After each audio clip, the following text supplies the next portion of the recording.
Nizam sugars కార్మిక నాయకులందరినీ కూడా మరి అర్ధరాత్రి 10 గంటల ప్రాంతంలో అక్రమంగా అరెస్ట్ చేసి మరి పోలీస్ స్టేషన్‌లో వేయడం జరిగింది. ఇప్పటివరకు దాదాపు 12 గంటలు అవుతున్నా కూడా ప్రివెంటివ్ అరెస్ట్ కింద ఇంత దారుణంగా గత ప్రభుత్వాలు కూడా ఇలా అరెస్ట్ చేసిన పరిస్థితి లేదు. ప్రివెంటివ్ అరెస్ట్ అంటే తీసుకొచ్చి ఒక 1 అవర్ కూర్చోబెట్టి తెల్లారి మళ్ళా రమ్మనేవాళ్ళు. కానీ 12 గంటలు కావస్తున్నా కూడా ఇప్పటికి కూడా ఎలాంటి స్పష్టత ఇవ్వడం లేదు పోలీస్ వాళ్ళు. మాకు రావాల్సినటువంటి వేతన బకాయిలు ఇప్పించి 10 సంవత్సరాలుగా రావాల్సిన వేతన బకాయిలు ఇప్పించాలా?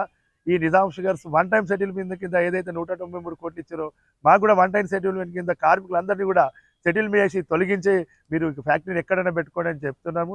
గత ప్రభుత్వం మరి ఎలక్షన్ భాగంగా కాంగ్రెస్ ప్రభుత్వము ఈ నిజాం షుగర్ ఫ్యాక్టరీని 2 నెలల్లో మేము ఫ్యాక్టరీని ఓపెన్ చేస్తామని చెప్పిర్రు. మరి సాధ్యాసాధ్యాల కమిటీ వేసిర్రు. 15 నెలలు అవుతున్న ఆ కమిటీ కాలాయమైన కమిటీగానే మారిపోయింది తప్ప ఇప్పటివరకు అతి గతి లేదు ఆ కమిటీకి. ఈ వెంటనే సీఎం మరి రేవంత్ రెడ్డి గారు స్పందించి ఈ కార్మికుల మీద మరి వాళ్ళ కుటుంబాలు దీన స్థితిలో ఉన్నాయి, తినడానికి తిండి లేక చాలా మరి ఆర్థిక ఇబ్బందుల్లో కొట్టుమిట్టాడుతున్నా కూడా మరి ప్రభుత్వం పట్టించుకోకపోవడం బాధాకరం. స్థానిక ఎమ్మెల్యే గారు సుదర్శన్ రెడ్డి గారు మరి అప్పుడు ప్రైవేటిజంలో మీరు కీలకంగా ఉన్నారు. మరి అయ్యా మీకు మంచి అవకాశం దొరికింది, ఇప్పుడు ప్రభుత్వం మీదే ఉంది, 2 నెలల్లో నిజాం షుగర్ తెరిపిస్తా అన్నారు కాబట్టి ఈ అవకాశాన్ని సద్వినియోగం చేసుకొని మా కార్మిక కుటుంబాలను బాగుపడాలా, మాకు రావాల్సిన వేతన బకాయిలు ఇప్పించాలని గౌరవ మాజీ మంత్రివర్యులు సుదర్శన్ రెడ్డి గారిని కోరుతున్నాం. నిన్న అర్ధరాత్రి 12 గంటలకు మన బోధన్ పోలీస్ స్టేషన్ వాళ్ళు మా కార్మికుల ఇళ్లకు వచ్చి అక్రమంగా అన్యాయంగా మాకు పోలీస్ స్టేషన్లో పెట్టడం జరిగింది. మరి మేము ఏం తప్పు చేసింది ప్రభుత్వం అంతా తప్పు చేసింది. ఇటు ఫ్యాక్టరీలు అమ్మింది, భూములు అమ్మింది, మా జీతాలు 10 సంవత్సరాల నుంచి జీతాలు లేకుండా మమ్మల్ని చేసింది, రోడ్డు మీద చేసింది మమ్మలను. అదే మరి ఇప్పుడు నా కాంగ్రెస్ ఎమ్మెల్యే గారు మరి ఏం చేస్తున్నట్టు మమ్మల్ని ఎందుకు పట్టించుకోవడం లేదు? మేము ఇది ప్రజాస్వామ్యం కాదా? మేము ప్రజలం కాదా? మీ మనుషులం కాదా నేను అడుగుతున్నాను.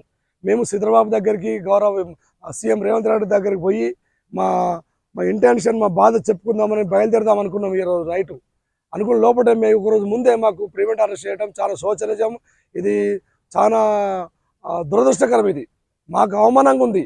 2002లో చంద్రబాబు నాయుడు గారు భూములను నమ్ముకొని ఆయన స్వా చేసిండు, ఫ్యాక్టరీ అమ్మిండు, భూములు అమ్మిండు, ఆకలి మమ్మల్ని రోడ్డు మీద పడేసిండు.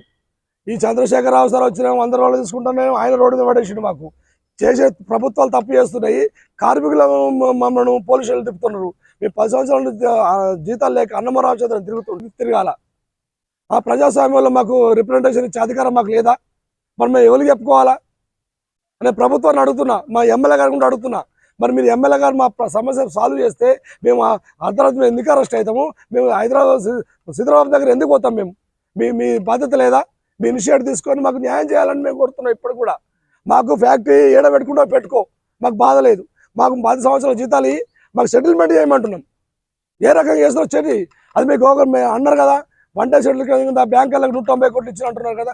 మరి అది ఎన్ని కోట్లు అయితే మాకు కూడా ఇచ్చేసి పంపించేయండి. మీ ఫ్యాక్టరీతో మాకు సంబంధం లేదు. మీరు ఏడ పెట్టుకుంటారా పెట్టుకోండి, ఫ్యాక్టరీని ఈడ నడిపించుకుంటారా ఇంకో దగ్గర పెట్టుకోండి, మాకు సంబంధం లేదు. అది మీకు మీ మీద వదిలేస్తున్నాం. అది విచక్షణకు వదిలేస్తున్నాం. ముందైతే మాకు బయటపడేయండి. మాకు సాలి అరెస్టులు సారు, మాకు చర్మగీతం పాడండి, మమ్మల్ని విముక్తులు చేయండి ఫ్యాక్టరీ నుంచి. మేము పొద్దాక రాలం.